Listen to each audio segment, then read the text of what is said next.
अच्छा जी, तो अब जो हम बातें कर रहे थे ना कि क्यों हमें एक नॉस्टैल्जिया भी होता है, उदासी भी होती है, वो सुन के नगमा जो अभी हमें सुना है, बिकॉज हालात हमारे वो हैं जो अभी हम आपको बताने वाले हैं, and not to good but it is how it is. मौजूदा हुकूमत आपको पता है उसकी मुद्दत अगले हफ्ते ख़त्म हो रही है, लेकिन निगरान वज़ीर आज़म का नाम अब तक सामने नहीं आया। इसहाक डार साहब का आपको पता ना नाम जो था वो उनकी गूंज सुनाई दी थी, जो अब ख़त्म हो चुकी है। और कल वज़ीर आज़म ने इत्तेहादियों को क्या शाया दिया था, डिनर पार्टी हुई थी। आपने पुरतकलीफ तो नहीं पढ़ी? नहीं, मैंने बिल्कुल नहीं पढ़ा, लेकिन अगर इसको सुन के किसी को तकलीफ हो रही हो तो ये और बात। तो फिर मैं आपको और बताती हूँ कि इसमें क्या क्या था। इसमें था chicken Manchurian, chicken kadai, mutton kadai, barbecue, मतलब काफी कुछ था। If you want to listen to this. भाई मटन तो बहुत महंगा है, उससे इज्तिनाब भी कर सकते थे। हाँ, लेकिन था अब क्या, चिकन मंचूरियन के साथ आपके ख्याल में एग फ्राइड राइस होंगे या वेजिटेबल? मेरा ख्याल है कि उसके साथ एग फ्राइड होगी और वैसे अलग भी कोई राइस जरूर होगी, और इसके अलावा मीठा भी था। मीठे के बगैर हम कैसे रह सकते? अच्छा जी, वज़ीर आज़म ने सोचा होगा पार्लियामेंटेरियंस को जाते जाते एक यादगार खाना खिला दें। बहरहाल इसी दौरान वज़ीर आज़म शहबाज शरीफ ने 9 अगस्त को कौमी असम्बली तहलील करने की तारीख दे दी और इत्तेहादियों को बता दिया कि निगरान वज़ीर आज़म के ओहदे के लिए मुशावरत आज यानी जुमे के रोज़ से शुरू होगी और आइंदा 2 से 3 रोज़ में मुशावरत मुकम्मल कर ली जाएगी। अच्छा जी, साथ ही आपको बता दें कि वज़ीर आज़म ने अरकान पार्लियामान से रात गए गुफ्तगू में दिल की बातें बड़ी खुल के की। अब क्या क्या बातें हुई देख लें। अगला जो सेटअप आएगा इलेक्शन के नतीजे में, उनके लिए डू और डाई, मेक और ब्रेक का ये मौका होगा। कब तक ये हम मांगते रहेंगे? असल बात ये है, आज हमें फैसला ये करना है कि कशकोल के जरिए ज़िंदगी बाकी अयाम गुजारने या कशकोल तोड़कर चीन, सऊदी अरेबिया, कतर, यूएई और दूसरे ममालिक के साथ मिलकर हम सरमायाकारी लेके आएँ और यहाँ पर मुल्क की तकदीर बदल दें।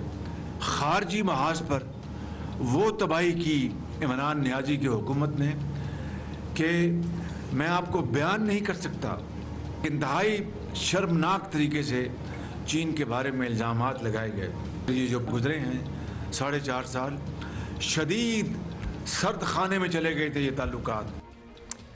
अच्छा, इस बारे में पहले भी काफ़ी लोग, इवन वज़ीर ख़ारिजा भी और अब वज़ीर आज़म भी खुल के कह रहे हैं कि वैसे तो ऑब्वियसली ये हुकूमत है अपने प्रेडिसेसर्स को मुरद इल्ज़ाम ठहराते ही हैं, लेकिन ख़ारजी पर्टिकुलरली महाज पर जो पाकिस्तान के साथ किया गया वो भी तारीख का हिस्सा ही शायद रहेगा। तो फिर वो बात याद आ गई है ना कि हमें क्यों लगता है कि हम काफ़ी एक मुश्किल दौर से गुजर रहे हैं, और एक्चुअली काफ़ी अरसे से।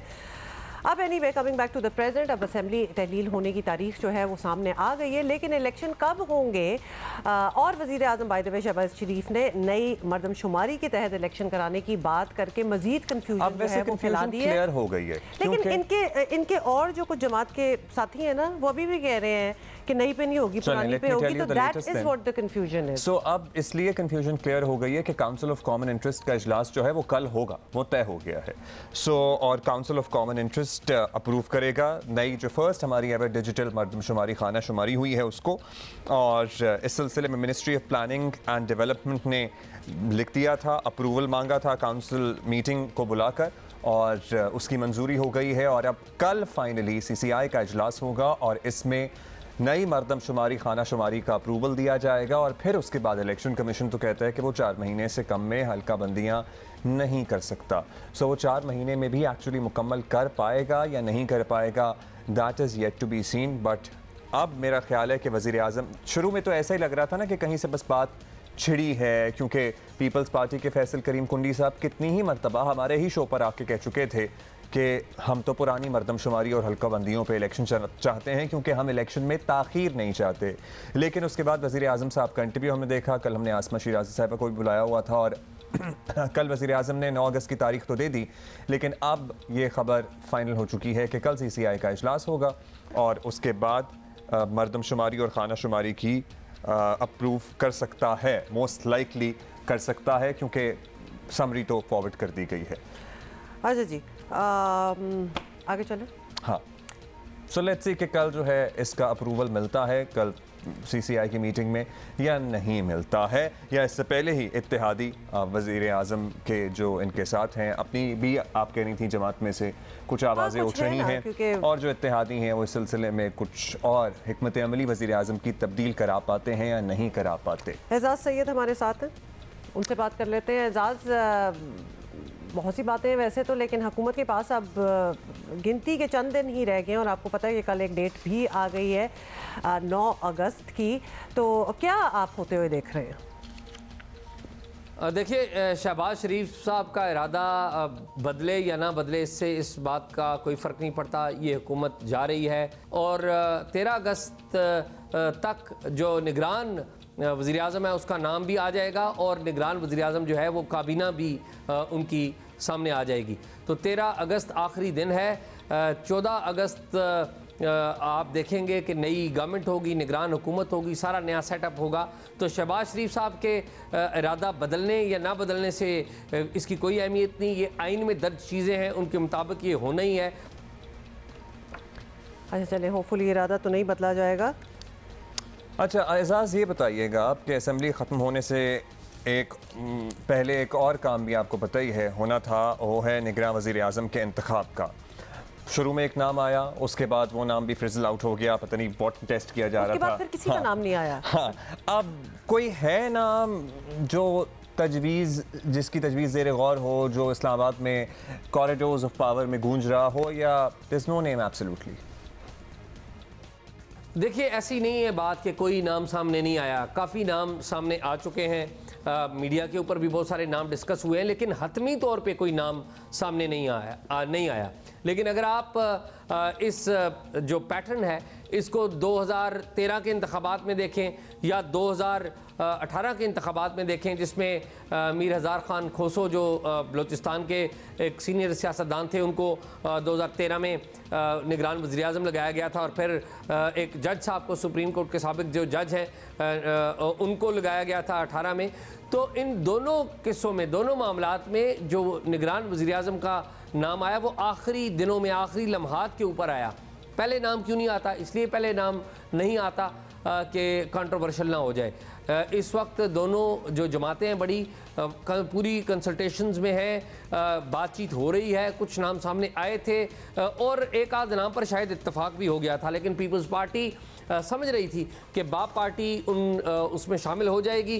तो बाप पार्टी ने, आपको पता है कि अब पीपल्स पार्टी की तरफ रुजू नहीं कर रही, वो मुस्लिम लीग नून की तरफ रुजू कर रही है। तो जो बाप पार्टी ने रवैया अख्तियार किया तो उसके ऊपर पीपल्स पार्टी ने जो इब्तदा में कोई जिसे कहते हैं ना ग्रीन लाइट दी थी मुस्लिम लीग नून को किसी नाम के ऊपर या निगरान के हवाले से, निगरान सेटअप के हवाले से, तो वो ग्रीन लाइट जिसे कहते हैं ना वो ख़त्म हो गई। अब पीपल्स पार्टी और नून लीग जिसे कहते हैं ना बाकायदा एक दूसरे से कंसल्टेशन कर रहे हैं और बड़ी सख्त किस्म की जो मुज़ाकरात हैं आपस में हो रहे हैं। तो सख्त मुज़ाकरात से आप समझ गई हैं ना कि क्या मुराद है? बिल्कुल ऑब्वियसली सख्त मुराद। खैर, आप कह रहे हैं कि वैसे भी ट्रेडिशनली भी देखा जाए तो आखिरी दिनों में, आखिरी लम्हात में नाम आता है, तो आखिरी दिनों में तो हम हैं, आखिरी लम्हात अभी नहीं है, तो शायद नाम आ ही जाएगा। ये बताएं कि इलेक्शन कब होंगे, क्योंकि ये वो सवाल है जो आजकल हर कोई पूछ भी रहा है और मर्दमशुमारी वाला मामला सामने आने के बाद तो शकूक और भी बढ़ गए हैं। तो आपको क्या लग रहा है? हम भी पूछ रहे हैं वैसे, और सारा दिन लिटरली हमें कहीं कोने वाली दुकान पे भी कोई मिल जाए तो हमसे पूछता है, तो हम सोच रहे हैं कि हर रोजाना सुबह शो में एक ही दफा इस सवाल को एड्रेस कर लिया। नहीं, अभी एक ही दफा नहीं होगा, हम रोज ये सवाल करेंगे। जी एजाज, देखिए, जो इंतखाबात इल्तवा का शिकार होंगे या नहीं, मेरी ज़ाती ख्याल है कि इंतखाबात जो हैं वो इल्तवा का शिकार होंगे और इसका ब्लू लिटमस टेस्ट जो है वो मुश्तरका मफादात कौंसिल का, CCI जिसे कहते हैं काउंसिल ऑफ कॉमन इंटरेस्ट, उसका इजलास वो बताएगा आपको। ब्लू लिटमस टेस्ट वही है। और ये जो CCI की मीटिंग है उसमें ये बात अगर तय हो गई जिसको पार्शली अनाउंस भी गवर्नमेंट की तरफ से कर दिया गया है कि नई मर्दमशुमारी के तहत इंतखाबात होंगे, तो उसका मतलब ये है कि नई मर्दमशुमारी के मुताबिक नई हल्का बंदियाँ भी होंगी। तो नई हल्का बंदियों में 4 से 6 महीने लगेंगे। तो इस एतबार से फरवरी मार्च 2024 में नए इंतखाबात होने का इम्कान है, लेकिन इंतखाबात ज़रूर होंगे। मेरा ये ख्याल है कि इंतखाबात ज़रूर होंगे, ये आगे ज़रूर बढ़ सकते हैं। ये मेरी कैलकुलेशन यही है। आपकी कैलकुलेशन यही है। बहुत शुक्रिया आपका एजाज सैयद, हमें अपडेट कर रहे थे। इस्लामाबाद से बड़े बाखबर सहाफ़ी हैं, लेकिन वही बात है, पता है एक और बाखबर सहाफ़ी हैं, मुझे उन्होंने महीनों पहले बता दिया था कि भाई मार्च तक मामला जाता हुआ नजर आ रहा है, और उस वक्त कोई एक्सपेक्ट भी नहीं कर रहा था। लिटरली ये नए सेंसस के अप्रूवल वाली बात, और ये बड़ा रीसेंट डेवलपमेंट है। बाय द वे एजाज जिस तरह कह रहे थे कि वो लिटमस टेस्ट यही होगा कि काउंसिल ऑफ कॉमन इंटरेस्ट का इजलास कब होता है। अब काउंसिल ऑफ कॉमन इंटरेस्ट का इजलास कल बुला लिया गया है। सो लेट्स सी कि क्या होता है। अच्छा जी, अब हम ज़रा थोड़ी सी बात कर लेते हैं कुछ मैचेस वगैरह की, और बल्कि मैचेस बाद में करेंगे। कल के डिनर की थोड़ी सी और बात करने को दिल चाह रहा है, बिकॉज हम ऑस्टेरिटी की बात करते हैं ना अब्दुल्ला, आपको पता ही है जो हमने, I got stuck a little bit over there. So you have issues with mutton kadai और no, I have issues with so much variety. Sorry, क्योंकि हम बात कर रहे हैं कि मुल्क के क्या हालात है, फूड इन्फ्लेशन हमारी किधर पहुंची हुई है। हम रोज़ इस पे किसी ना किसी को बुला के जिक्र करते हैं, इस पे एक पूरी डिटेल लेते हैं, और फिर हम ये मेन्यू सुनते हैं और लोगों की तादाद देखते हैं, तो फिर बहुत ज़्यादा लगता है। चलिए चंद तो बातें हैं जिस पे तमाम लोग मुत्तफिक हैं, आपको उस पर भी एतराज़ है, जैसे कि खाना या मेन्यू। अब इलेक्शन कब होंगे कब नहीं होंगे, इस पे तो आपको पता है कोई इत्तेफाक राय होता हुआ नजर नहीं आ रहा। हम सारे मतलब पीपल्स पार्टी अल्टीमेटली क्या चाहती है, वज़ीर आज़म तो चाहते हैं कि नई मरदमशुमारी, खाना शुमारी और हल्का बंदियों के तहत इंतखाबात हों। फिर एक और फैक्टर ये भी है कि जो हमारी मुक़्तदर हल्के हैं और फिर मौजूदा हुकूमत है, उनके दरमियान क्या मामला तय पा रहे हैं नए इलेक्शन को लेकर, वो भी बहुत बड़ा क्वेश्चन मार्क है। लेकिन जिस क्वेश्चन मार्क का जवाब मौजूद है वो है खाने का। मतलब बिल्कुल। हाँ, लेकिन वज़ीर आज़म शहबाज शरीफ तो आपको पता ही है वन डिश इंट्रोड्यूस कराने वाले थे पंजाब में शादियों में, इवेंट्स में। एग्जैक्टली, हेंस उनके होते हुए अंडर हिज लीडरशिप अगर इस किस्म की चीजें हो रही हो तो फिर वो अजीब लगती है ना। It doesn't match. चलिए फेयरवेल समझ लें इसे हम। अच्छा जी, चलें अब उस मैच की बात करते हैं जिसपे हमने गुड लक तो किया था, लेकिन शक हमें था कि कुछ खास होने नहीं वाला, और एशियन चैंपियन अगर कसम से कुछ जीत जाती ना तो ये सारा क्रेडिट ले लेती। तो ले लेती, व्हाई नॉट। मतलब I feel like I am the only one hoping for it to happen. हमारी हॉकी का हाल आपको पता ही है, zero concentration on hockey, everything on cricket, और फिर हॉकी का वही हाल होना होता है जो हुआ है। और क्या हुआ है, Asian champions trophy hockey tournament में पाकिस्तान का आगाज इतना बुरा हुआ है कि वो अपना पहला मैच ही हार गए हैं, और पहले मैच में मलेशिया ने पाकिस्तान को 1 के मुकाबले में 3 गोल से हरा दिया। कर लो बात। यस, फातेह टीम के फरहान अशअरी ने 2 गोल किए हैं। पाकिस्तान का वाहिद गोल अब्दुल रहमान ने स्कोर किया। दीगर मैचेस में कोरिया ने जापान और भारत ने चीन को हराया। इंडिया ने चाइना इमेजिन इस पे थोड़ा सा पॉज दीजिएगा, क्योंकि चाइना कोई भी दुनिया का स्पोर्ट होना उसमें ऐसे जम के आते हैं कि वो जीतेंगे, और वो अक्सर मतलब ओलंपिक्स में देखें ना, they are at the top of the table, और किस लेवल की उनकी ट्रेनिंग और किस लेवल की डेडिकेशन उनके एथलीट्स एंड लेकिन अब आप इंडिया की ट्रेनिंग और डेडिकेशन देखें, नेबरहुड में ही है ना हमारे। मतलब we used to be the champions at one time, और इंडिया ने चाइना को हरा दिया और हम मलेशिया से हार गए। वैसे मुझे लगता है कि with the passage of time China will cope, you know, will catch up with the hockey's progress. I am not really concerned with them. I am concerned with us. Will we catch up? हाँ, they are a bit recent to hockey thing. Event में Pakistan team आज जनूबी Korea से खेलेगी. So what do you think? Don't ask me. अच्छा, best of luck तो हम कहेंगे ना, हम उम्मीद और दुआ भी करेंगे कि इंशाल्लाह हमारे जो लड़के हैं वो झंडे गाड़ के आए। कोई और स्पोर्ट की बात कर लेते हैं अगर झंडे ही गाड़ने हैं। अच्छा जी, एक सिलसिला जो शुरू हुआ है, और वो है एक एडवाइजरी काउंसिल एक चल रहा है, और marriage is a very very big deal everywhere in the world, लेकिन स्पेशली इन पाकिस्तान हो तो तब भी कुछ इश्यूज होते हैं जिनको एड्रेस करना हो, ना हो रही हो तो फिर अनदर इशू ऑल टुगेदर। तो उस पर हमारी मैरिज एंड फैमिली काउंसलर्स बड़ी अच्छी अच्छी एडवाइस दे रही हैं। अच्छा, पता है क्या, बहुत से लोगों को शादी के बाद, इवन लड़की के पेरेंट्स को भी और लड़के के पेरेंट्स को भी ये शिकायत होती है कि भाई लड़का या लड़की तब्दील हो गए हैं, लेकिन तब्दील हो गए हैं या नहीं हो रहे, तब्दील हो गए हैं towards the rest of the relationships and including parents as well. आपको पता ही है, माँ बाप तो ज़िंदगी का सबसे बड़ा असासा होते हैं, और इंसान लिटरली लेटर इन लाइफ या फिर बड़ा होकर अपने माँ बाप के साथ कैसा बर्ताव करता है, वो उसकी शख्सियत, उसकी तरबियत के बारे में बहुत कुछ बताता है कि वो कैसा इंसान है। और दिल का रिश्ता की marriage and family counsellor Mariam Suhail इसी बारे में ज़रा कुछ मज़ीद हमसे बात कर रही हैं। और इसके बाद हम एक लेंगे ब्रेक।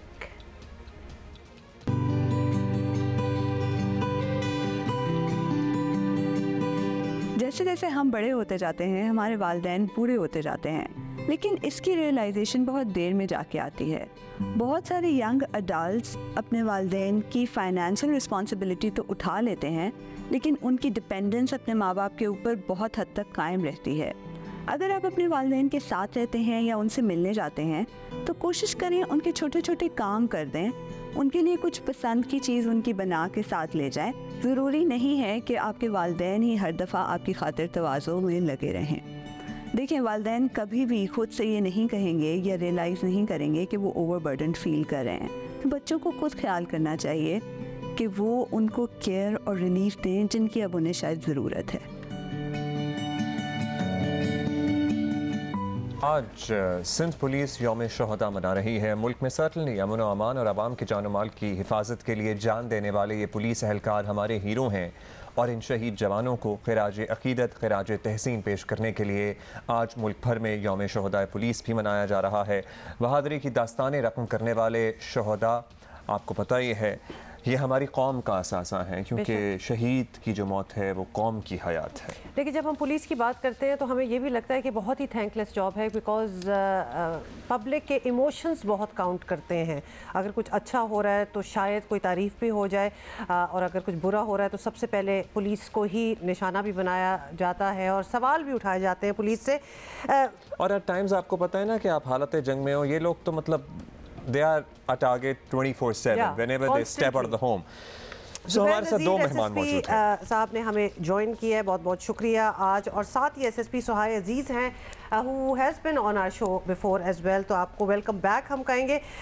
सबसे पहले ज़ुबैर साहब आप ही से बात करेंगे। ये जो हमने शुरू में बात की है थैंकलेस जॉब होने वाली, डे टू डे बिजनेस में जब आप लोग निकलते हैं, आपका काम है, गश्त है, आपको ये एहसास होता है कि ये एक बड़ी मुश्किल, एक थैंकलेस किस्म की मतलब हर कोई आपको सस्पेशन से ही देख रहा है, बेशक वो पब्लिक हो या कोई और हो? एब्सोल्युटली, इस बात में मैं बिल्कुल एग्री करूँगा। इवन मैं रिसेंटली शेयर करूँगा, जब हमें थ्रेट्स मिलते हैं, बहुत हैवी थ्रेट्स आते हैं, सो व्हेन वी किस आवर सन और डॉटर, तो हमें कभी कभी लगता है कि हमारी आखिरी होगी, कि हमें पता नहीं वापस आना पड़े नहीं आना पड़े। रिसेंटली एक हमने शहादत की लाश उठाई। He was on a routine patrolling था, पेट्रोलिंग कर रहा था। He had an encounter in south, उसकी डेथ हो गई, वो शहादत नौश कर गया। तो इनडायरेक्टली उसको तो नहीं पता था ना कि आज मैं वापसी घर नहीं जाऊँगा, मैं किसी को कंधों पर जाऊँगा। सो इनडायरेक्टली जब भी हम फील्ड में जाते हैं तो इट्स वेरी डिफिकल्ट, क्योंकि कोई वॉर सिचुएशन तो है नहीं, मतलब हम लिटरली पीस टाइम्स में हमें नहीं पता कि क्या होने वाला है। सो हाय, आपका भी यही एक्सपीरियंस रहा है? एंड इन दीस टाइम्स आप अपना मोराल किस तरह बुलंद रखते हैं आप लोग? आप बिल्कुल सही कह रही हैं कि ये एक थैंकलेस जॉब है, और इसमें जो अल्टीमेट कोई कुर्बानी दे सकता है वो क्या दे सकता है? वो यही दे सकता है कि वो अपनी ज़िंदगी दे दे। और हमारे लिए तो वो एक दिन होता है कि वो शहीद हुआ, नमाज जनाजा हुई और फिर उसको दफन किया गया, लेकिन उसकी फ़ैमिली के लिए रोज़ाना का एक इम्तिहान होता है। शोहर नहीं है, बाप नहीं है, वो फैमिलीज़ के लिए बहुत तकलीफ था मरहले होते हैं रोज़ाना की बुनियाद पे, जब आपके घर का मेन मर्द कमाने वाला ही चला जाए। सिंध पुलिस के बहुत ज़बरदस्त पैकेजेस हैं जिसकी मदद से सिंध गवर्नमेंट ने जो अप्रूव किए हैं, हम लोग शोहदा की फैमिलीज़ का बहुत ख्याल रखते हैं। और शोहदा डे सिस्टम इन प्लेस के, हाँ, मतलब जो भी इंडक्ट हो रहा है उसे पता हो कि खुदा न खास्ता कोई हादसा हो गया या वो ज़ख्मी हो गया, तो उसकी कफालत, उसकी मदद कैसे की जाए? जी बिल्कुल, इसमें सिस्टम बिल्कुल इन प्लेस है। हमारा आईजी ऑफिस में एआईजी वेलफेयर की यही जिम्मेदारी है कि वो शोहदा की फैमिलीज़ और जो शहीद होते हैं उनकी वेलफेयर का ख्याल रखें। इसके अलावा हमारे हर डिस्ट्रिक्ट में एक वेलफेयर फोकल पर्सन है। जो भी हमारा पुलिस वाला ज़ख्मी होता है, we have a standing SOP कि वो ज़ख्मी किसी ऐसे वैसे अस्पताल में नहीं जाएगा।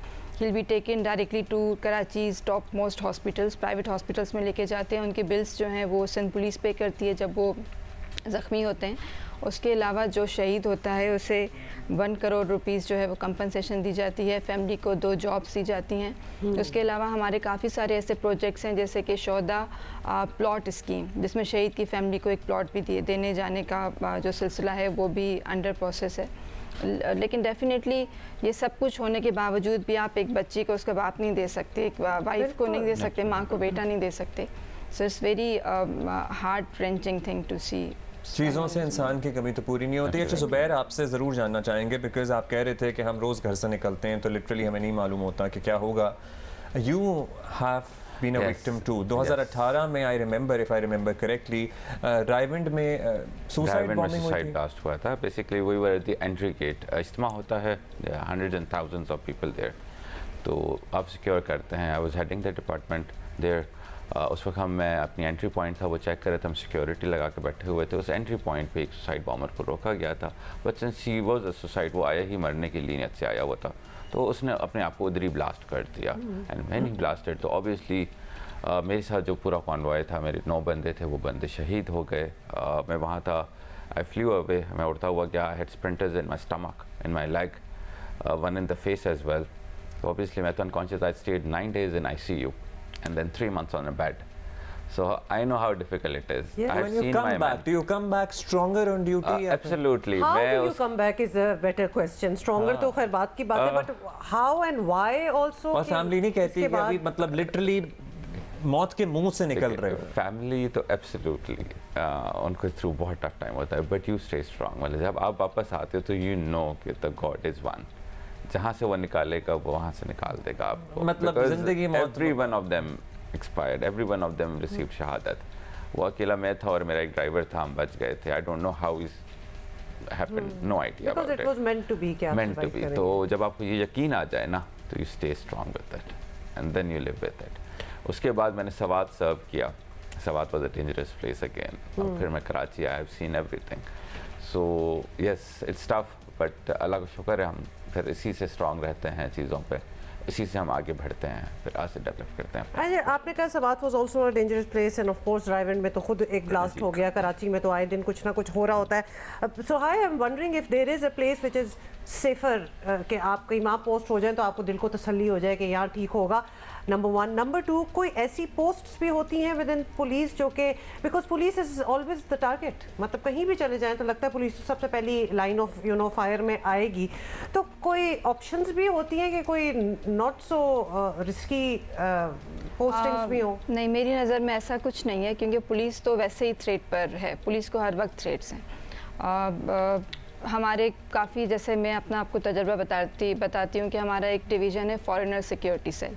उनका काम है फॉरेनर्स को सिक्योरिटी देना, काउंसलेट्स को सिक्योरिटी देना। तब चाइनीज़ काउंसलेट पे जब अटैक हुआ तो वहाँ पे फॉरेनर सिक्योरिटी सेल के एक ASI अशरफ दाऊद वो शहीद हो गया, और दूसरा PC आमिर शहीद हुआ था। 2018 की बात है। PC आमिर की वाइफ वॉज 21 ईयर्स ओल्ड, उसका बेटी 2 साल की थी और उसका बेटा हार्डली 40 डेज़ का था, और वो शहीद हो गया। फॉरेनर सिक्योरिटी सेल का एज सच मतलब कॉम्बैट एंटी टेररिज्म का काम नहीं है, फॉरेनर्स के साथ सिक्योरिटी देने का काम है, लेकिन वो शहीद हुए। इसी तरीके से जब मैं SSP वेस्ट थी तो during an anti encroachment operation में तो आप क्या ही एक्सपेक्ट करेंगे? आप क्या एक्सपेक्ट करेंगे? उसमें जो इंक्रोचर्स थे उन्होंने अपनी कार से हमारे एक सिपाही को टक्कर मारी, and he was in ICU in coma for 6 months. और उसके बाद वो बेचारा शहीद हो गया। उसका भी एक बेटा था 6 साल का। तो इस तरह नहीं है कि हम एक्सपेक्ट कर रहे हो कि क्या होगा, हम एक्सपेक्ट कर रहे हो क्या नहीं होगा। जिस दिन मरना होता है उस दिन तो जाना होता है, जिस दिन देखिए आपकी असेसमेंट में अब आप लोग, you have been posted everywhere, you have really seen, you have been targeted as well. कभी कभार आप खुद क्वेश्चन करते हैं कि why are we as a nation like that? मतलब एंटी इंक्रोचमेंट ड्राइव में कोई इतना वायलेंट कैसे हो सकता है? आप लोगों की भी थेरेपी होती है कुछ after going through something like that? बल्कि ये मुझे आपसे वैसा पूछना चाहिए because you actually therapy as in family. हम डॉक्टर्स, ये अगर आप फैमिली में होंगे, जितने आप बिल्ट इन होंगे, जितने आपके फ्रेंड्स आपके साथ रहेंगे, उतना आप रीबिल्ड करेंगे। मैं आपको गारंटी देता हूँ इस चीज़ पे। मैं तो एक ब्लास्ट के थ्रू गुजर चुका हूँ, बट रिसेंट इवेंट जो KPO का अटैक था उसमें भी हमने बार्ज इन किया। I was one of the first responders. आपको पता है कुछ भी अंदर हो सकता है, but you barge in, a lot of officers barged in, ठीक है, absolutely, and they took it on, and inside एक ब्लास्ट हुआ फिर से, और फिर से सारे उड़ते हुए गए, but just stood up and they fought again, and that is what give us the victory. वो स्ट्रेंथ जो आती है ना अंदर से, वो स्ट्रेंथ ही मुश्किल होता है जब पर्टिकुलरली अभी रिसेंट हम इवेंट्स देखें, आप कोई सियासतदान खड़े होकर कहता है कि फेंटा लगाओ पुलिस वालों को और बलवाई ही हम कहेंगे। बहुत से आपको पता ही है रीसेंट इवेंट्स में हमारे यहाँ लोग जत्थों के जत्थे और हमले कर रहे हैं, अमलाक जला रहे हैं। How difficult are those situations? इसमें I would like to tell you कि देखें, हम सबकी ज़िंदगी में ना कोई ऐसा इंसान होता है जिस पे हमने सारा गुस्सा निकालना होता है। सबकी ज़िंदगी में होता है, गुस्सा आता है तो उसी के ऊपर आता है, किसी की भी गलती हो। इसी तरीके से हमारी सोसाइटी में फिर पुलिस का वो रोल होता है कि जिसको किसी पे भी गुस्सा हो ना, पंचिंग बैग होती है, पुलिस होती है। हमें रिटर्न में कुछ भी नहीं चाहिए। हम इतने पुलिस के, सिंध पुलिस के मोर देन 2400 जो हैं वो शोधा हैं। उसके अलावा आए दिन कोई ना कोई मसला होता रहता है। पुलिस हमेशा फोर फ्रंट पर है। We just need respect from the society, from the public. तो डेफिनेटली पंचिंग बैग तो है पुलिस, और तनकीद भी बहुत ज़्यादा होती है, लेकिन we are used to of it. और दूसरी आपने जो बात की ना कि मोरल कैसे अप होता है, तो वी एज अ डिपार्टमेंट बहुत ज़्यादा ध्यान है साइकोलॉजिकल हेल्थ के ऊपर, मेंटल हेल्थ के ऊपर। That's very important. या दैट्स रियली इंपॉर्टेंट। और definitely we as a police leaders हमें ये भी डायरेक्शंस आती हैं कि इफ़ यू फील कि someone under your command, if you think कि ये मेंटली स्टेबल नहीं है या अंडर स्ट्रेस है, तो नीड हेल्प, हाँ, तो डेफिनेटली उसकी थेरेपी या कुछ उसकी तरफ इसको लेके जाना चाहिए। बहुत इम्पोर्टेंट है, बहुत मुश्किल काम है। बहुत शुक्रिया, और बड़ा मुश्किल काम है आप लोगों का, लेकिन करते रहिए जो कर रहे हैं। ज़ुबैर नज़ीर साहब, सोहाय अज़ीज़ साहब, बहुत शुक्रिया आप दोनों का। Thank you for being with us. अच्छा जी, अक्टूबर में इंडिया में स्केजुअल क्रिकेट वर्ल्ड कप है, आपको पता है, और उसमें पाकिस्तान टीम की शिरकत का हतमी फैसला अभी नहीं हो सका, लेकिन कल स्पेशल कमेटी के इजलास में अक्सरियत ने पाकिस्तान क्रिकेट टीम को वर्ल्ड कप खेलने इंडिया भेजने के हक में राय दे दी है। लेकिन of course final decision is going to be of the prime minister. बस मेरा ख्याल है कि क्या होगा, फिर मिल ही जाएगी। हाँ, लेकिन अगर वो गए भी, टीम को इजाज़त मिल भी गई, तो उससे पहले एक सिक्योरिटी टीम का जाना बहुत ज़रूरी है, because India is not safe these days. क्योंकि आजकल हिंदू मुस्लिम फसादात की आग भी भड़की हुई है। यूर राइट, और भारत से सिक्योरिटी ज़मानत भी ली जानी चाहिए सर्टनली। और अगर मामला तय पा गए तो फिर अगस्त के तीसरे हफ्ते में एक जायज़ा वक्त भारत का दौरा कर सकता है। और क्रिकेट वर्ल्ड कप में अब 2 माह से भी कम का वक्त रह गया है। हुकूमत को चाहिए सर्टनली कि मामलात को अब जल्दी वाइंड अप करे। अब तो वैसे वज़ीर आज़म जाते जाते जो फैसला कर लेंगे वो कर लेंगे, उसके बाद तो जो केयर टेकर सेटअप होगा वही इनको परसू करेगा। सुहेल इमरान हमारे साथ मौजूद हैं। सुहेल, बताइएगा, मोस्ट लाइकली वज़ीर आज़म भी आमादगी जाहिर कर दें, लेकिन ज़ाहिर है we have to make sure that our players, our squad is safe. उसके लिए क्या तजावीज़ ज़ेर गौर हैं? अब्दुल्ला, इस मौजू के ऊपर आपके साथ 2-3 मरतबा बात हुई थी, और तब भी हमने यही कहा था कि पाकिस्तान टीम हर सूरत में इंडिया जाएगी खेलने के लिए, और उससे पहले वही एक रैकी टीम तश्कील दी जाएगी जो वहाँ जाकर वेन्यूज़ का, रूट्स का, एयरपोर्ट्स का और जो सहूलियात हैं सिक्योरिटी के हवाले से जो इंतजाम हैं उसका जायज़ा लेगी। और यही कुछ गुज़श्ता रोज़ जो मीटिंग हुई थी उसमें हुआ था कि जी इत्तफाक पाया जाता है कि पाकिस्तान टीम को इंडिया जाकर खेलना चाहिए। और हमेशा Pakistan team, Pakistan cricket board या हुकूमत पाकिस्तान बड़ेपन का मुजाहरा करती रही है, लेकिन उसके जवाब में पाकिस्तान को आज तक इंडिया की तरफ से कुछ नहीं मिला। 2011 में हम मोहाली में जाकर सेमीफाइनल खेलते हैं, उसके बाद 12-13 में हम बड़ेपन का मुजाहरा करते हैं, वहाँ पर वाइट बाज सीरीज़ खेलते हैं, फिर हम 2016 का ICC T20 वर्ल्ड कप खेलते हैं। बिल्कुल उसी तरह होगा, और ये अब 2023 का जो वर्ल्ड कप है वो अब हम वहाँ जाकर खेलेंगे, और उससे पहले जो ज़रूरी कार्रवाई है वो पूरी की जाएगी। और पाकिस्तान क्रिकेट बोर्ड की मैनेजमेंट कमेटी के चेयरमैन ज़का अशरफ ICC और होस्ट इंडिया के साथ अपना डेलीगेशन भेजने के हवाले से, और जो हुकूमत ने थोड़े से कंसर्न्स का इजहार किया है कि सिक्योरिटी पर कंप्रोमाइज़ नहीं किया जाएगा और सिक्योरिटी फ्राहम की जाए, उसके ऊपर बात करने के लिए एक रैकी टीम भेजने के हवाले से पाकिस्तान क्रिकेट बोर्ड जो है वो होस्ट और ICC से बात करेगा। और इम्कान यही है कि अगस्त के तीसरे या चौथे हफ्ते में डेलीगेशन जाएगा, और उसके बाद आराम सुकून से फैसला हो जाएगा कि पाकिस्तान टीम 27-28 सितंबर को ट्रैवल करेगी इंडिया के लिए। मैक्सिमम से मैक्सिमम जो चीज़ हो सकती है वो अहमदाबाद का जो वेन्यू है वहाँ का आपको पता ही है कि वहाँ पर थोड़े से कशीदा सूरत हाल रहती है, उसके ऊपर कंसर्न्स और उसके ऊपर ही फोकस होगा ज़्यादा। बाकी पाकिस्तान के इंडिया ट्रैवल करने के हवाले से जो मुझे अंडरस्टैंडिंग है। भाई, आज हमारे पास ज़रा वक्त की कमी है, बहुत शुक्रिया आपने टाइम दिया। Thank you for updating us. It will happen with the development.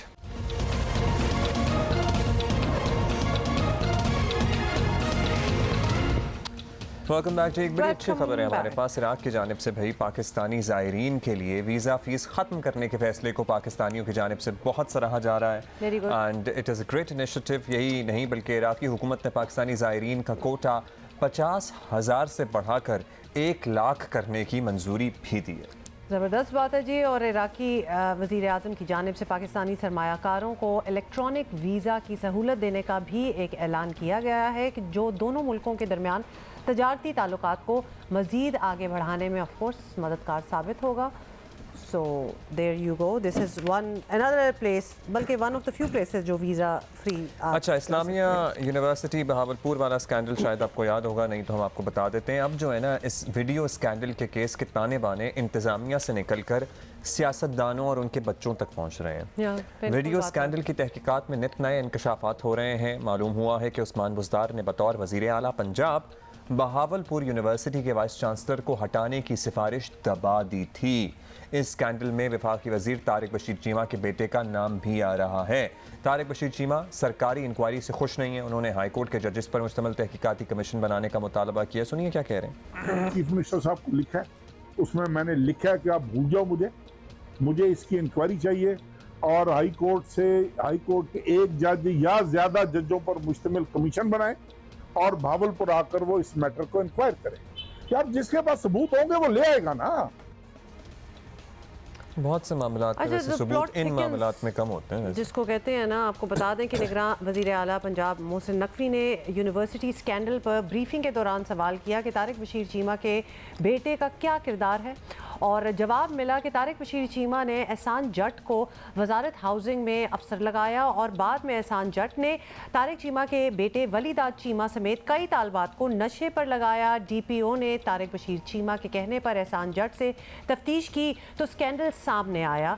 और उधर आपको बताएं, यूनिवर्सिटी के नए वाइस चांसलर ने सेनेट कायमा कमेटी में बयान देकर नया जिसको कहते हैं पंडोरास बॉक्स खोल दिया है। और वाइस चांसलर के मुताबिक सिक्योरिटी अफसर ने बयान दिया कि उनके फ़ोन में 5,500 वीडियोस मौजूद हैं। नाजेबा हरकत पर सिक्योरिटी वालों को कहा जाता था वीडियोस बनाकर दें। आइस केस में अच्छा okay, because there are so many things happening इधर कि वो आपको कनेक्ट द डॉट्स करना। अब ये नशे भी चल रहे हैं, नाजेबा वीडियोस भी चल रही हैं, सेक्स स्कैंडल भी चल रहा है, ये सारा कुछ ही हो रहा है।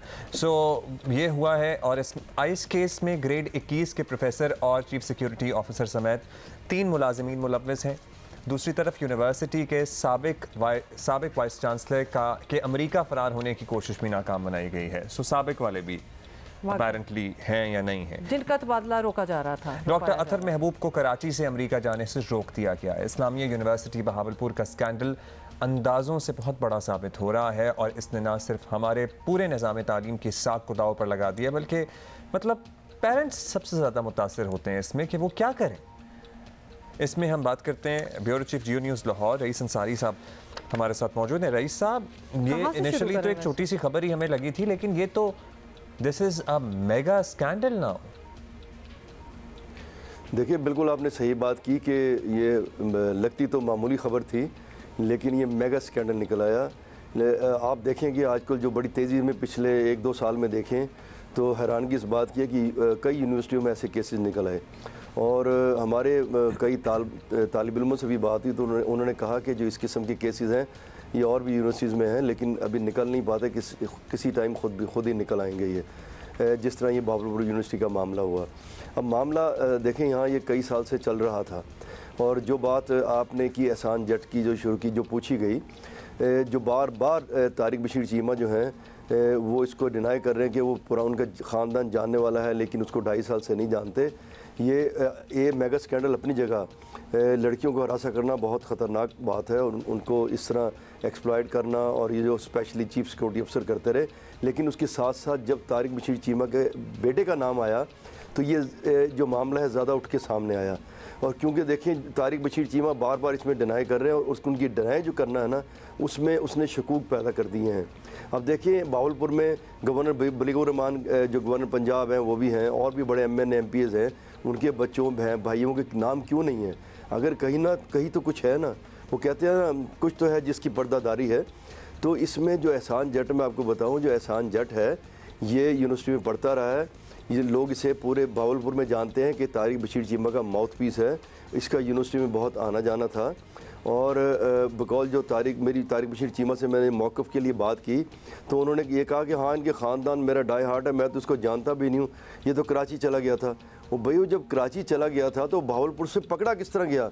मैं रात ही सुन रहा था तारिक बशीर चीमा को कि वो कहते हैं उसके घर पे छापा मार के पुलिस ने पकड़ा। वो भाई FIR ही पढ़ लें आप। FIR में तो उसे सड़क से पकड़ा के एक शॉपर बैग लेके जा रहा है, उसे अचानक रोका, वो खिसकने लगा और खिसकने जब लगा तो उसकी शॉपर बैग से चर्च निकली, राइट जेब से हेरोइन वो आइस निकली। और उसका नाम पता है FIR में क्या लिखा हुआ है? उसका नाम लिखा हुआ है इसका जो ये जो एहसानुल्लाह कौम जट, और जो उर्फ लिखा है मैं टीवी पे बयान नहीं कर सकता जो उर्फ लिखा हुआ है। आप देखिए इस FIR में जो उर्फ लिखा है मैं टीवी पे वो बात बयान भी नहीं कर सकता जो FIR में मौजूद है। और इस सबको पता है तारिक बशीर चीमा ने इसको अपने ही महकमे में हाउसिंग में ऑफिसर रखवाया, और जो हमारी इत्तलात हैं इसको पकड़वाया तारिक बशीर चीमा साहब ने है ताकि ये मामला दबे। लेकिन जब उसको पकड़ाया गया तो ये मामला तो फैलता चला गया, फिर उसने चीज़ें निकाल दी बाहर जो उसको पता थी। क्योंकि हाँ ये ज़रूर है कि जिस तरह यूनिवर्सिटी का मामला है ना, जिस तरह गैंग ऑपरेट करते हैं या कोई ऑर्गेनाइज क्राइम है, वो ऐसे नहीं है। यानी जैसे कोई अगर ये चीफ सिक्योरिटी ऑफिसर कर रहा था तो इसमें उसने ऐसा 4-5 लड़की साहब ये प्लीज़ बता दें, मतलब ये ठीक है नशा बेच रहे थे, उससे पैसे कमा रहे थे आइस और फलां ढमका जो भी है मामला, फिर साथ में ये हज़ारों की तादाद में तालिबात की वीडियोस बना रहे थे या पता नहीं क्या कर रहे थे, तो क्या आगे कोई वेबसाइटों को फ़रोख्त करते थे या बस उनसे एंटरटेन हो रहे थे? मतलब ये पूरा, और ये हज़ारों की तादाद में अगर उसी यूनिवर्सिटी की स्टूडेंट्स के साथ वीडियोस हैं तो कोई कलेक्टिव कंप्लेंट नहीं हुई थी इससे पहले? जी बिल्कुल, ऐसी इस किस्म की जो कंप्लेंट है वो इनको DPO से भी पूछा गया तो इस किस्म की कोई कलेक्टिव कंप्लेंट नहीं हुई। लेकिन हज़ारों की जो वीडियो है मैं आपको बताऊं, वो वीडियो इस तरह नहीं है, कोई ऐसी वो वल्गर वीडियो नहीं है। वो ये था जो चीफ सिक्योरिटी ऑफिसर साहब थे, इन्होंने अपने ही एक निज़ाम बना लिया था वहाँ पर। इन्होंने और जो गैर कानूनी लोग भर्ती कर लिए जो इल्ज़ाम लगा वाइस चांसलर पे, उनके ज़रिए इन्होंने सरकारी हॉस्टल के बाहर, और ज़्यादातर लड़कियाँ जो है ना वो बाहर प्राइवेट हॉस्टल में रहती हैं क्योंकि इतनी तादाद गवर्नमेंट के पास तो वहाँ नहीं थी रखने के लिए। इन्होंने अपने जो बंदे छोड़े हुए थे फ़ोन के साथ, जब कोई लड़की आती है या उसे कोई लड़का छोड़ने आता होता है, कोई किसी के ज़ाती मामले ज़ाती दोस्त होते हैं, तो ये वहाँ से उनकी वीडियो बना लेते थे। वीडियो बना के फिर जो अपने मेजर साहब है वो उस लड़की को ब्लैकमेल करते थे, ये देखो लड़का तुम्हें छोड़ने है, तुम्हारा दोस्त है, तुम्हारे बाप बाप को बुला लूंगा, मैं वेबसाइट पे चढ़ा दूंगा। उसके बदले क्या ब्लैकमेल करके उनसे ताल्लुक बनाने। जी ओहो, उसके बदले उन्हें हैरास करते थे, उसके बदले ब्लैकमेल करते थे कि हमसे ताल्लुक बनाओ। जी उनसे ब्लैकमेल करते थे, ताल्लुक बनाते थे। अभी जेल में हैं, जब जेल में उनसे इन्वेस्टिगेशन हुई तो उसमें भी उन्होंने ये कहा कि उनके हाँ तकरीबन उनके जो ज़ाती ताल्लुकात 25-30 लड़कियों से उनके ज़ाती ताल्लुकात हैं, जिनमें से 3-4 पढ़ती हैं और बाकी जा चुकी हैं। तो वो जो बड़ी वीडियोज़ हैं वो इस किस्म की है कि वो हॉस्टल के बाहर लड़की आई, किसी के साथ आई, वो बना ली, इस किस्म की वीडियोज़ है। लेकिन जो वल्गर वीडियो भी ऐसी नहीं है, वो 1-2 कुछ ऐसी हैं जिसमें वो किसी लड़की का बाजू खींच रहे हैं या उसे करीब कर रहे हैं, वो इस किस्म की है। लेकिन इस किस्म की ज़्यादा, उससे ज़्यादा आगे ऐसी वीडियो नहीं है कि जो उन्होंने बनाई हो। तो मैंने आपको जो बात बताई कि पर्सनल इश्यूज कैप्चर करके, मतलब ये तो किसी के बाथरूम में घुस के वीडियो बनाना शुरू कर दें और फिर ब्लैकमेल करें, मतलब ये तो यूज़ करने के लिए वीडियोस रखी हुई हैं कि हम, हालांकि बिल्कुल ही कोई मामूली सी कोई वीडियो होगी, लेकिन लड़कियां तो शायद डर ही जाती होंगी इस चीज़ से भी ना बेसिकली। हाँ, ये तो हरासमेंट पर्पसेस के लिए रखी हुई है। आप रईस साहब किधर देख रहे हैं ये जो सारी इन्वेस्टिगेशन है, ये स्कैंडल बना है, ये किस तरफ जा रहा है, ये किस तरह रिजॉल्व होगा? देखिए अभी तो जो वज़ीर आला पंजाब हैं मोहसिन नकवी साहब, वो बड़ी खुद तंदही से खुद भी लगे हुए हैं और स्पेशली वो खुद इसको सुपरवाइज़ कर रहे हैं ताकि इस मामले को जो है देखा जा सके। लेकिन जो मुझे लग रहा है अभी तक कि वो तारिक चीमा भी कहते हैं इसका जुडिशल कमीशन बनाया जजिस पे, गवर्नमेंट भी कह रही है कि जजिस के लिए ना ये कमीशन बनाया जाए। अब ये मामला वहाँ जाके सही होगा, क्योंकि जो ये जो रिपोर्ट अब बनाई गई है 3 रुकनी, इसमें किसी पे जिम्मेदारी तो पड़ नहीं रही, और जब जिम्मेदारी नहीं होगी तो कार्रवाई किस तरह होगी? तो जब अगर ये चला गया जुडिशल कमीशन में तो वहाँ दूध का दूध पानी का पानी हो जाएगा। अच्छा, अगर बता देंगे बात प्लीज़ ज़रा, बस क्विकली बता दीजिएगा रईस साहब, ये वीडियोस बना के दिखा के सिक्योरिटी अफसर लड़कियों को ब्लैकमेल करते थे कि हमारे साथ रिलेशनशिप रखो, कुछ हो जाती होंगी कुछ नहीं होती होंगी, आई वंडर। तो ये जो बाकी किरदार हैं, जो तारिक चीमा का मुबैना माउथ पीस है या उनके बेटे का जो नाम आ रहा है, तो क्या उनके पास भी इन लड़कियों को भेजते थे या वो कहाँ फिट होते हैं स्टोरी में? नहीं देखिए, वो जो तारिक बशीर चीमा जो है, जो एहसान जट है, वो उनके बहुत करीबी है और वो उनके बेटे का दोस्त ज़रूर है। उनको इकट्ठे बहुत देखा गया है।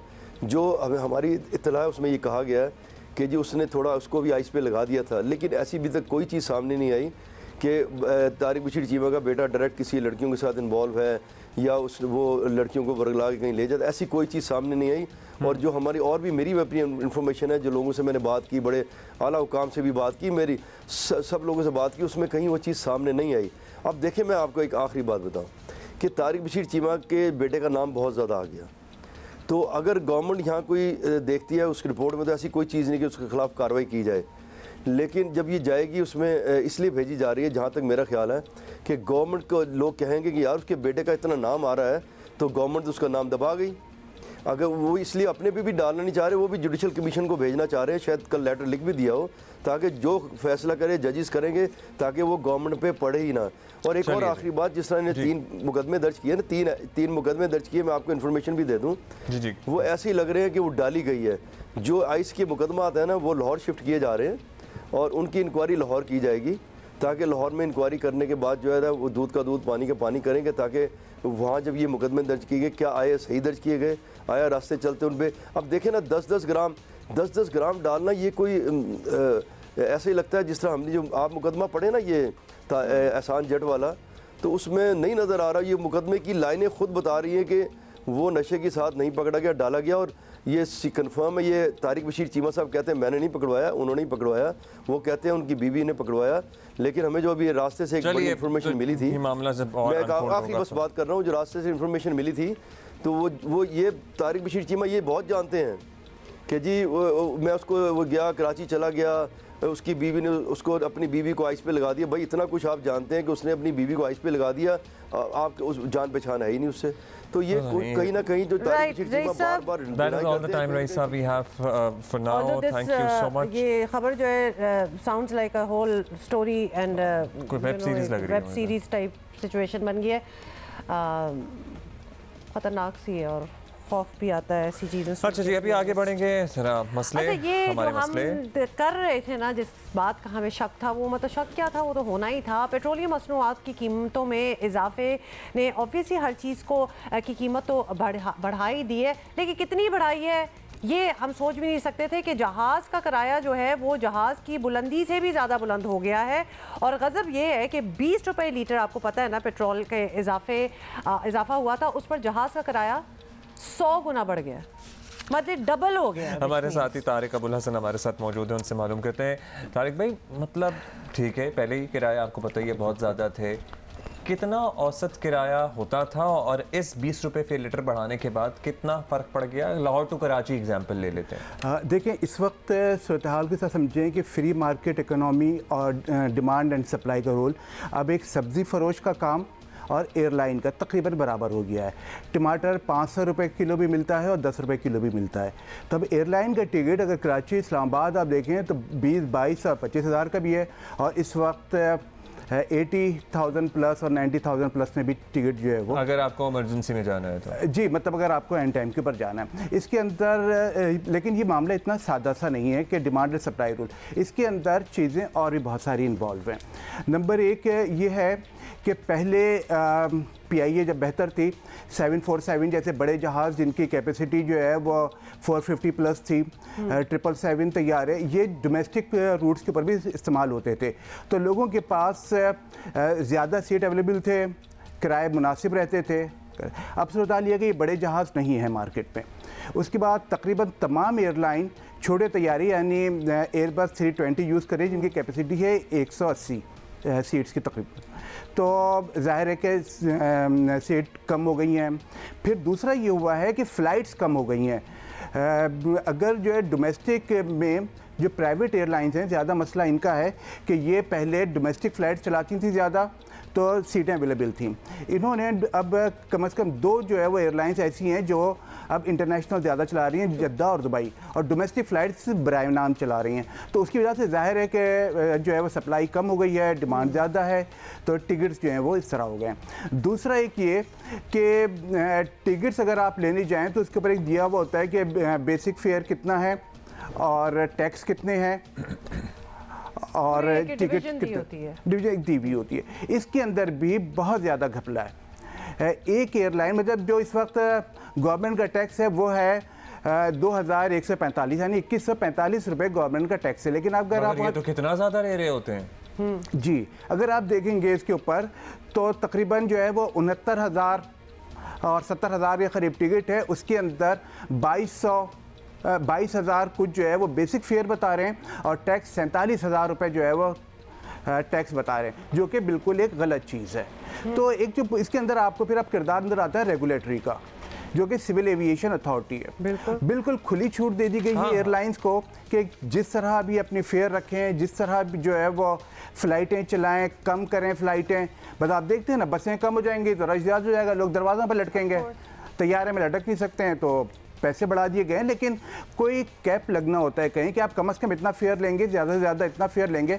पीआईए किसी हद तक इस उसूल पर काम कर रही है। ये तो इस्तेहसाल है लिटरली। हम देख रहे हैं 63,000, 70,000, 90,000, मतलब खुदा न खास्ता किसी की फैमिली में कोई इमरजेंसी हो जाए और उसे जाना पड़ जाए तो मिडिल क्लास आदमी क्या अपर मिडिल क्लास आदमी भी जहाज से भेजना नहीं अफोर्ड कर सकता। बिल्कुल।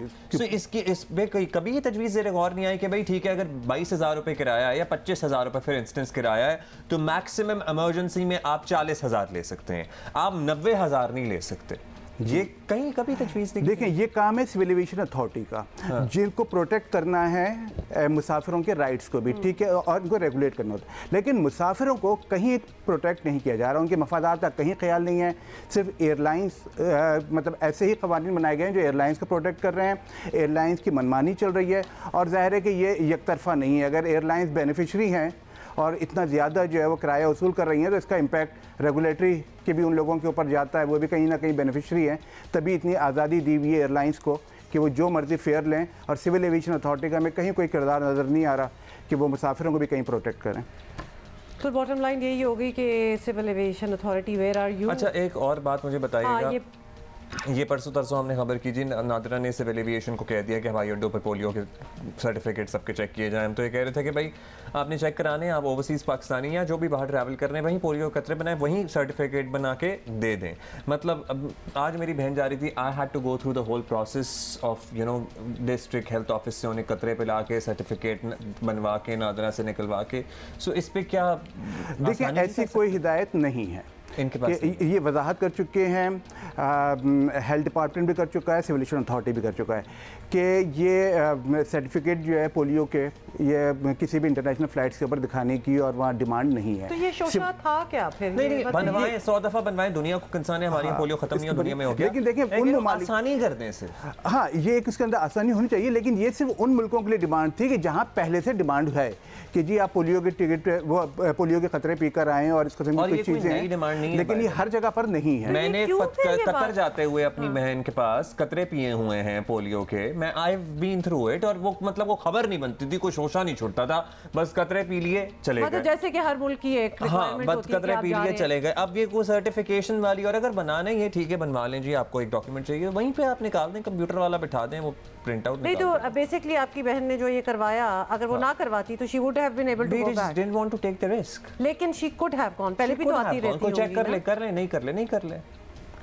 लेकिन अभी इसके अंदर वजाहत ये है कि सिर्फ उन मुल्कों के लिए जहाँ की डिमांड है, अच्छा, उनके लिए उनको सर्टिफिकेट चाहिए। बाकी ये कि तमाम इंटरनेशनल मुसाफिरों को लिए ज़रूरत नहीं है कि वो पोलियो के सर्टिफिकेट जो है वो पोलियो का सर्टिफिकेट लेके जाएं। चलो थैंक यू जी। क्योंकि लोग पता है क्या, ओवर छुट्टियां हैं, आपको पता है कि आप लोग जा रहे हैं वापस अपने नानियों दादियों के घरों से, तो लोग ज़रा परेशान हो जाते हैं कि जी पहले वो कोविड टेस्ट कराते थे, अब ये कोई नया हम नहीं इसकी उस तरह की परेशानी बात नहीं है, परेशानी की बात, हाँ कोई इस तरह के इंस्ट्रक्शंस भी नहीं है, इंस्ट्रक्शंस भी नहीं है। ठीक है जी, thank you Tariq for being. Can we just say कि there are so many times that whenever you are travelling back from any international, आप कहीं से वापस आ रहे हो तो आपको दुनिया में कहीं भी चले जाएं, आपको आके जहाज़ में पेपर नहीं दिया जाता, एक हेल्थ फॉर्म जो आपको लिखना होता है। Who uses paper any more, but anyway कितनी बार हमने वो फिल किया है, एंड जब पाकिस्तान लैंड कर रहे होते हैं नोबडी टेक्स दैट पेपर, वो पेपर आप ही के पास से रह भी जाता है, वो पता नहीं क्यों एक एक्सरसाइज पूरी कराई जा रही है। पोलियो खतरे सर्टनली, और हमारी कोताही है ना, हम वो खतरे हमारे यहाँ नहीं ख़त्म हुआ polio,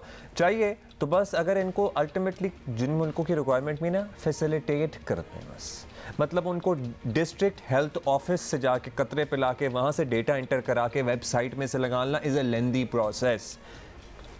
keep a person at the airport जो कि लैपटॉप लेके बैठा हो, उसी वक्त कतरे पे लाए, उसी वक्त नेशनल डेटाबेस आपका अपडेट करे और आपको दे दे सर्टिफिकेट। इतनी आसानी हो जाए तो क्या ही बात होगी। ब्रेक के बाद मिलते हैं।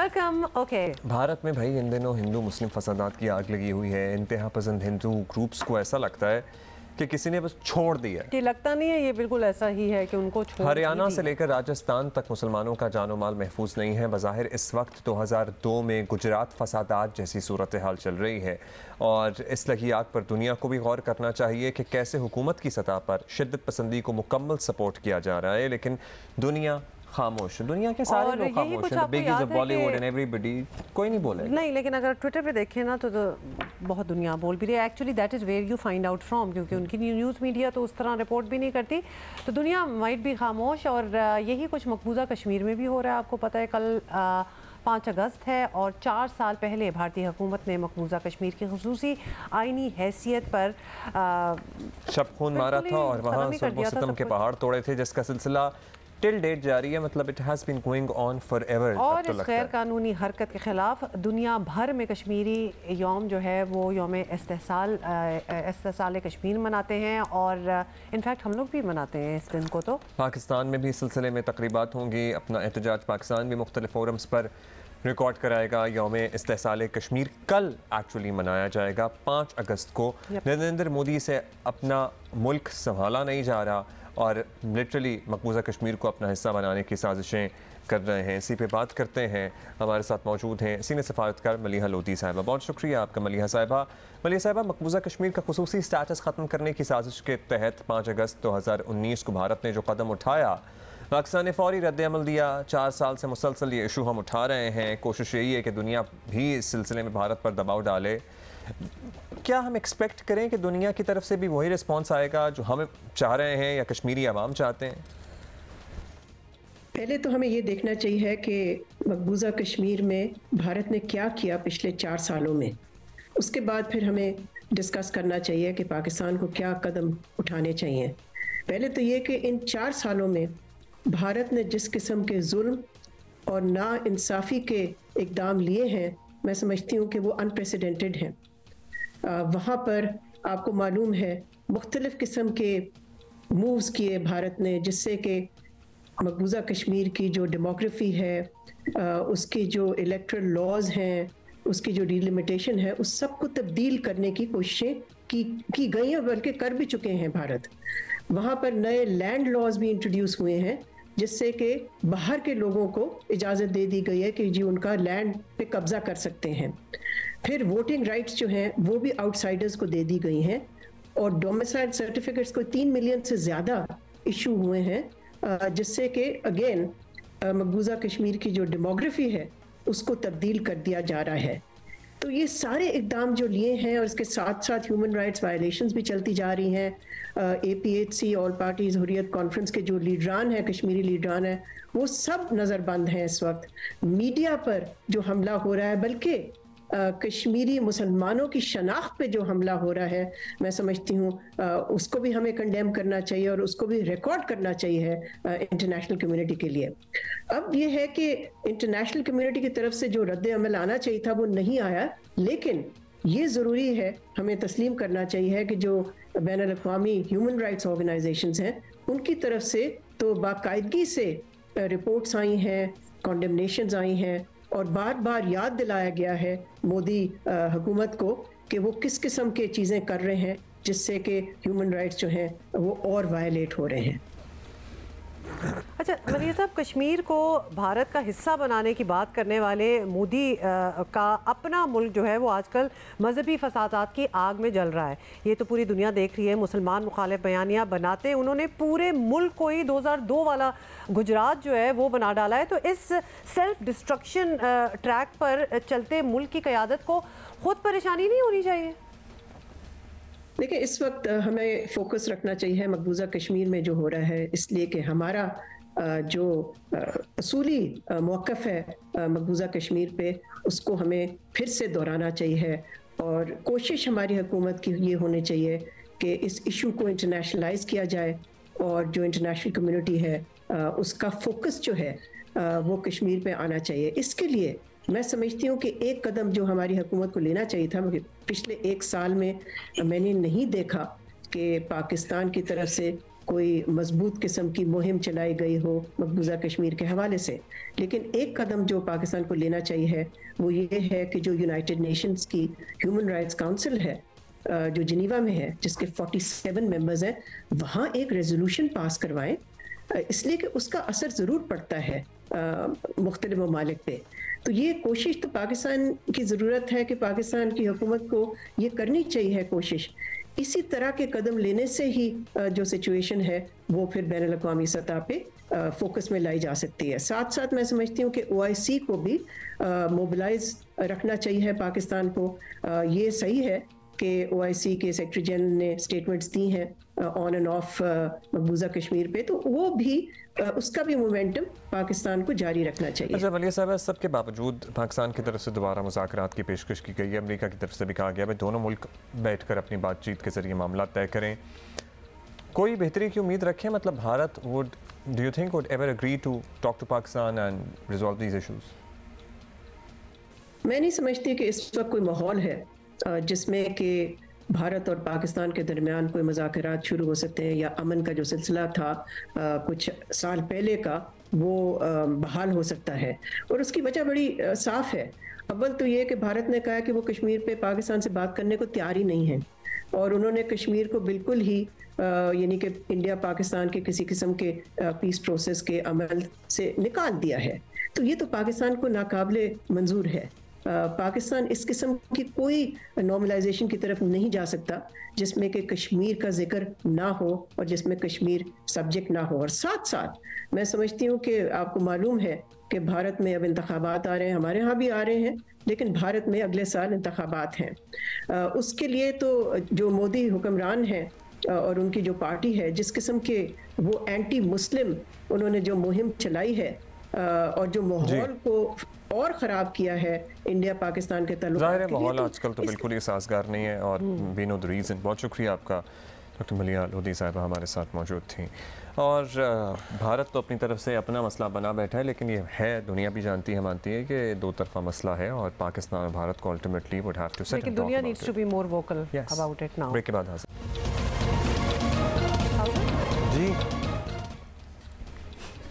मतलब अभी honestly मेरी शक्ल इसलिए उतरी भी, अभी ईमेल आई थी बच्चे की स्कूल की फीस की।